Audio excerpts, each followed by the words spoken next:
Good morning. Good to have you with us on a Monday. I'm Joe Fryer. And I'm Savannah Sellers. Thanks for starting your week with us. Well, this morning, the Trump administration is stepping up its crackdown on undocumented immigrants following a weekend of mass deportations and raids that have swept multiple cities in the United States.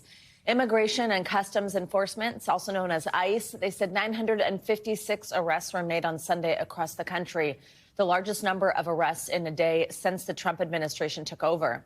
That includes places like Atlanta, where the Drug Enforcement Administration has been supporting ICE with its operations. The White House now says that Colombia agreed to its terms following a sharp escalation in tensions between the two nations at issue accepting deportation flights. President Trump threatened to impose tariffs on Colombia and impose visa sanctions on its government officials. That's after the country denied entry to 2 U.S. deportation flights. That prompted the Colombian president to threaten retaliatory tariffs on the U.S. Well, on Sunday, NBC's Gabe Gutierrez spoke with President Trump's border czar, Tom Homan, about the dispute with Colombia, normally a very close ally. The country needs to take back their citizens. I mean, and I think that we got a strong president, President Trump. He made Mexico remain in Mexico. They didn't want to do it. He made El Salvador take back MS-13 members. They didn't want to do it. We got a strong president who's going to demand action. If they don't act, then there'll be consequences. In a few moments, we'll speak with NBC's Priya Sridhar, who is in El Paso, Texas. But first, let's get to our Homeland Security correspondent, Julia Ainsley. Julia, good morning. So walk us through this dispute between the U.S. and Colombia over these deportation flights. How did it all unfold, and how ultimately was it resolved? Well, Homan's right in saying that Colombia has been a longtime ally of the United States, especially on these issues. The difference here was it was a U.S. military flight. And so the president of Colombia, the foreign minister, thought that those were inhumane conditions. You've seen the pictures of migrants being walked onto these giant planes. He thought the way that these deportations are being carried out and the military planes made this inhumane, and that by accepting it, he would be condoning that behavior. Now, since, of course, all of those threats over the tariffs, now Colombia has changed course and said that they will now accept U.S. military flights, the carrying deportees to Colombia. But just to emphasize what a partner Colombia has been, I've been in Colombia where people from ICE, actually, their Homeland Security investigations, or kind of the special ops of ICE, are training Colombian National Police to go out and arrest people who have committed crimes with a nexus to the U.S., whether that be drug trafficking or human smuggling.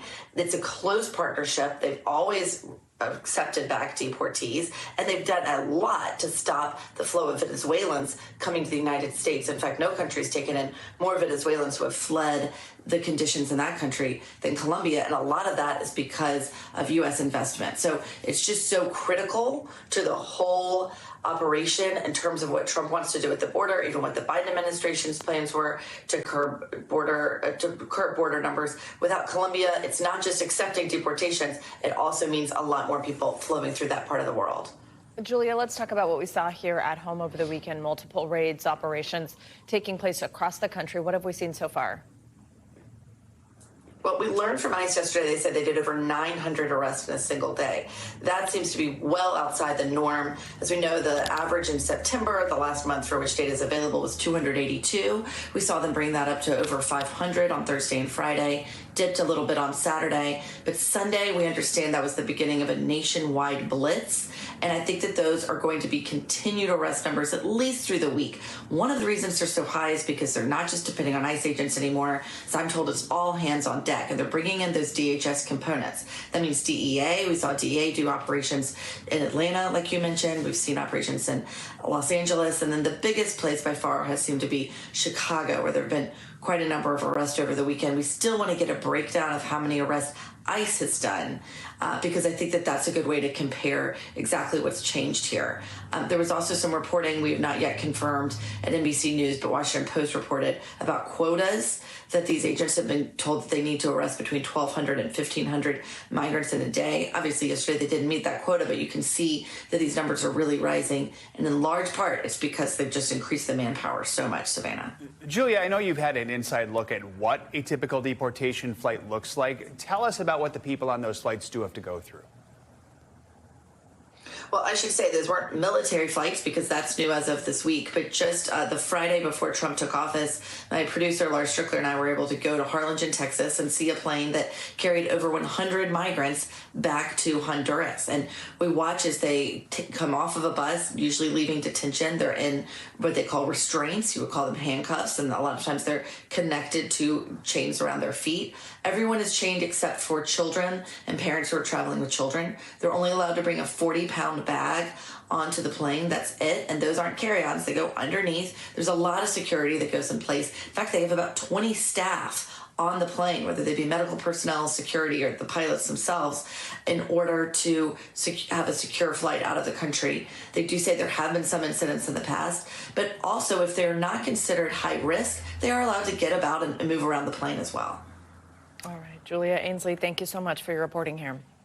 Let's continue this conversation with NBC News correspondent Priya Sridhar.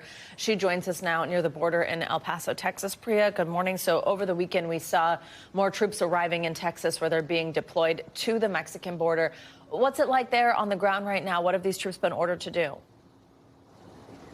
Good morning, Savannah. Yeah, it's been a very active few days here in El Paso. We've seen a number of airplanes land at Biggs Airfield on Fort Bliss, carrying some of those 1,500 troops that have been deployed to the region. Those are 500 Marines and 1,000 active duty soldiers who are joining the 2,500 National Guardsmen and Reserve forces that were already deployed along the border. And they have three primary missions, really. One is to construct those temporary and permanent physical barriers to try to stop illegal border crossings. The second one is intelligence analysts will be used for the monitoring and detection of migrants. And the third, probably the most interesting one, because this is kind of different than what we've seen before, is military aircraft are actually going to be used to assist the Department of Homeland Security in some of those deportation flights that you just heard Julia talk about. We actually saw one of those deportation flights leave from here at Fort Bliss on Thursday, headed toward Guatemala. But one important thing to keep in mind is that the military troops that are being deployed here are not allowed to perform any of those law enforcement functions that we're really seeing CBP and ICE do. So they're not allowed to make arrests. And that's something that we have been hearing from folks who have been reacting to this troop surge, is that they're interested to see exactly how the military is going to be used. We also heard from a Democratic congresswoman from the El Paso area who was wondering kind of where these troops were coming from and if perhaps they were being diverted from other missions that could potentially jeopardize national security. But as far as what we're actually seeing happen here in El Paso, those troops are landing and they're being briefed at Fort Bliss. And then we're hearing that they could be stationed anywhere along the 2,000-mile border. So that could be here in Texas, but also in either Arizona, New Mexico, or even California, Savannah. Priya, we do know that there were protests over the weekend across Texas directed at the deportation efforts and the immigration raids. What was the message they were trying to send to officials? Yeah, that's right, Joe. A lot of the protests that we saw here in Texas were similar to the ones that we saw across the country. Hundreds of people showing up in Fort Worth. We also saw protests in downtown Dallas and outside of the state capitol in Austin. And really, what these people were protesting is these mass deportation efforts and these raids that are going on. Many of the people who spoke with reporters expressed concern that the border czar Tom Homan, who you saw speaking to our Gabe Gutierrez earlier, confirmed that doing raids and conducting these operations, even in places like schools and churches, are not off the table. And so many of them said, listen, we don't have an issue if you're going to be deporting some of these high-level criminals who have been convicted of violent offenses. But when it comes to just undocumented migrants, people coming in and sort of conducting these very visually scary raids is something that concerns them. And it's also important to remember that here in Texas, well, this is a border state. There's many families who have mixed status. And so that's something that's really concerning to the people who live here, is they don't want to be separated from their family members, as you can imagine. Guys? All right, Priya, thank you. It has been a week since his inauguration, and President Trump is still putting his mark on the federal government. Late Friday night, he fired nearly 24 inspectors general. Those are government watchdogs who conduct investigations in agencies to root out waste, fraud, and abuse. He says they, quote, don't align with his agenda. Well, Iowa Republican Senator Chuck Grassley, who's the chair of the Senate Judiciary Committee, says Trump's decision is legally questionable because it did not directly follow the process laid out in a 2022 federal law to protect inspectors general. NBC News White House correspondent Aaron Gilchrist joins us now with more on this. Aaron, good morning. So we know inspectors general, they're typically thought to be independent, nonpartisan figures within government agencies. One of the officials who was fired, Interior Department IG Mark Greenblatt, actually appointed by Mr. Trump in 2019. So walk us through what happened here, what some of these officials are saying. Yeah, so Joe and Savannah, we saw this late Friday night purge of at least 18 inspectors general by our count who got notices that they were fired basically immediately. We're talking about from the Department of Defense, State Department, from Health and Human Services, from the Labor Department, among several other agencies. And you made the point that one of the concerns that has been brought up by both Democrats and Republicans through the weekend was that there is a law in place that was tightened back in 2022 to make sure that if these independent inspectors were going to be fired, it had to happen with a 30-day notice to Congress that included a detailed explanation as to why these people were being fired. And I want you to hear, you mentioned Mr. Greenblatt, I want you to hear part of his concern about these firings having happened and the way that they happened. This was sort of the worst case scenario, was a mass firing. This is highly problematic, I think, for the American taxpayer, because we want independent, fair, objective, independent oversight inside our federal agencies. And that's what those 17 or 18 IGs were providing on a daily basis. Now, we heard from California Senator Adam Schiff on this issue over the weekend, and he said that one of his concerns is that the Trump administration is trying to make sure that there isn't attention called to any malfeasance that may come from President Trump. So that's a concern that's out there at this point. The White House, for its part, has said that there was White House counsel oversight of this process. But one official told our team that they're going to check back to make sure that there weren't concerns, legal concerns from the White House counsel's office about this particular issue, Joe and Savannah. Aaron, also on Friday, Trump's contentious pick for Defense Secretary, that's Pete Hegseth.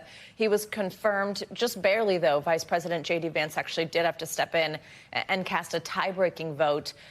After this, the White House is warning Republicans of what they're saying are political consequences if they don't support all of Trump's remaining nominees. Walk us through this.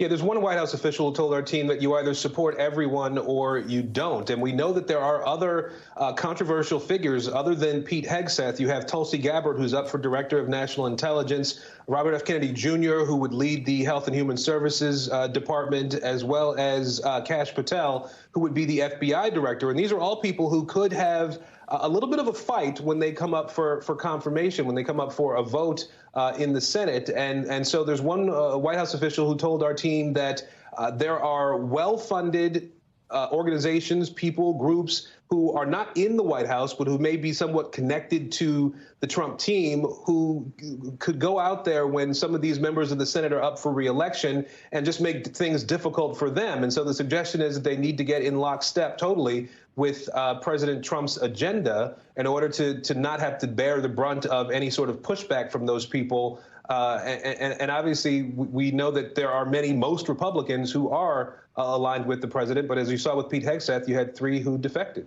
All right, Aaron, thank you so much. Thanks, Aaron. Well, President Trump's Inauguration Day decision to pardon more than 1,500 January 6th defendants continues to generate controversy in Washington. South Carolina Senator Lindsey Graham is now calling the decision a, quote, mistake. Yesterday, he told Meet the Press moderator Kristen Welker that between those pardons and former President Biden's pardons on his way out of office, it borders on abuse of power. Here's Kristen with more. Hello there, Joe and Savannah. This week on Meet the Press, I spoke with Republican Senator Lindsey Graham about President Donald Trump's move to issue pardons for January 6 rioters during his first day in office. Number one, he had the legal authority to do it, but I fear that you'll get more violence. Pardoning the people who went into the Capitol and beat up a police officer violently I think was a mistake because it seems to suggest that's an okay thing to do. Kamala Harris wanted to raise bail money for people burning down Minneapolis. You know, Biden pardoned half his family going out the door.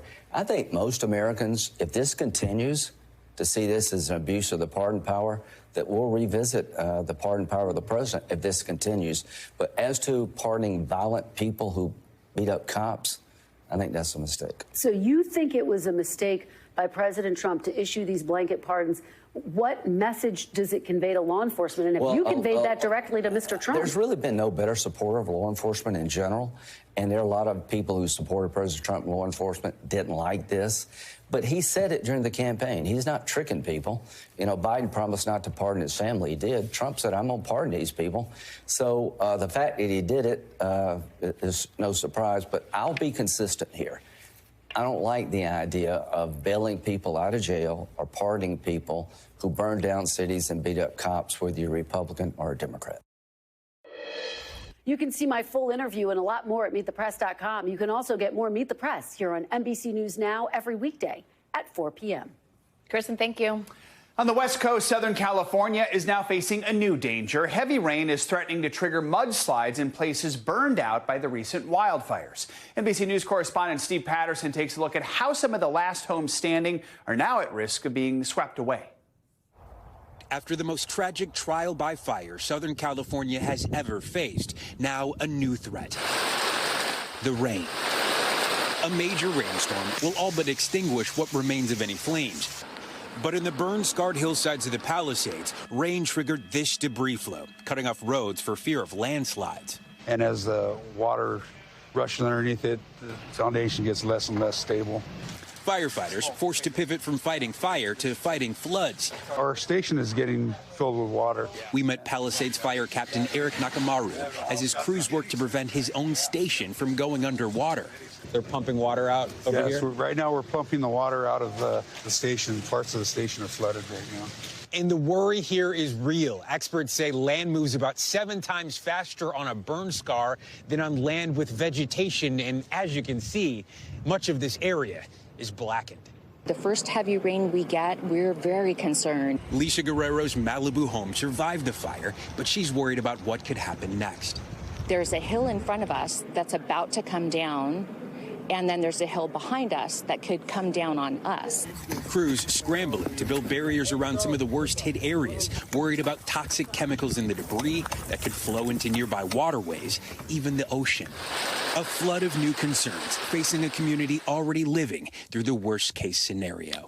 Our thanks to Steve Patterson for that report. For more on how this rain's impacting Los Angeles, let's take a look at your Morning News Now weather. Meteorologist Michelle Grossman is here. Michelle, good morning. Good morning, guys. Well, that beneficial rain continues to fall, but yes, we do have the threat for some flooding still, also the chance for some debris flows. This is what radar looks like right now. You can see some of the rain is heavy where you're seeing those darker colors, the reds, the oranges, the yellows. That's where we're seeing the heaviest rain falling. Also looking at some blue, some whiter, lighter blue, even the white color. That's heavy snow falling. And we could add an additional half foot on top of that. That's really good news for the snowpack.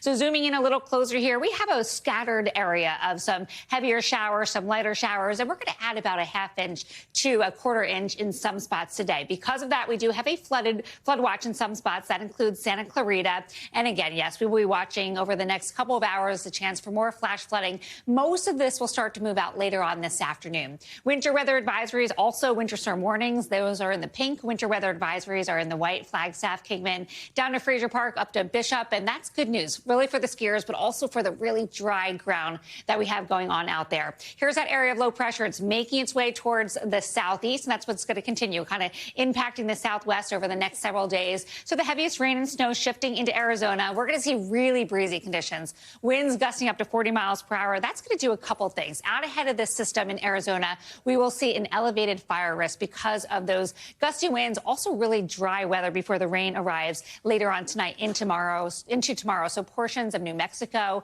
and Arizona could see that elevated fire risk today. Then by Tuesday, we'll see that low pressure system moving further to the east. So we'll see the Four Corners now be impacted with scattered snow, pushing into Colorado. Really windy, too, across the northern tier of the nation, especially the upper Midwest and to the Great Lakes area, parts in the Northeast as well. 28 million people impacted by wind alerts. We could see winds gusting up to 60 miles per hour in spots, especially in Buffalo. That's going to do a couple things. We could see some lake effect snow bands, could see some snow squalls as well from today, Tuesday into Wednesday. So that's going to be a big thing because that really is dangerous as you're traveling out and about on the roads. So for today, that cold front sinks through, and then by tomorrow, we'll see that Clipper system working through once again, and we'll see some heavy rain still, especially downwind of Lake Ontario. Just adding to the sadness in Buffalo this morning. I know. The Bills Mafia. Exactly. Yeah. All right. But listen, Eagles fan right here. Okay, so you're a happy fan. I wanted to play the Buffalo, but it's okay. They looked pretty good yesterday. All right, thanks, Michelle. Thank you. As Yogi Berra said, it is deja vu all over again in the NFL. The matchup now officially set for Super Bowl 59 in New Orleans in less than 2 weeks. On February 9th, the Kansas City Chiefs will take on Michelle's Philadelphia Eagles, a rematch of the big game from just 2 years ago. Now, the Chiefs won that game 38-35. This is also the Chiefs' fourth trip to the Super Bowl in the last 5 years. Now, fans from Philly have high hopes for their Eagles to get revenge this time around, while also trying to spoil Kansas City's shot at a three-peat. The last time that happened, almost 60 years ago, when the Green Bay Packers did it. So whether you're glued to the game, maybe you're in it for the commercials or the halftime show with Kendrick Lamar and SZA, or now the Taylor Swift sightings, there's plenty to get excited about. Looking forward to that. Thanks for watching. Stay updated about breaking news and top stories on the NBC News app or follow us on social media.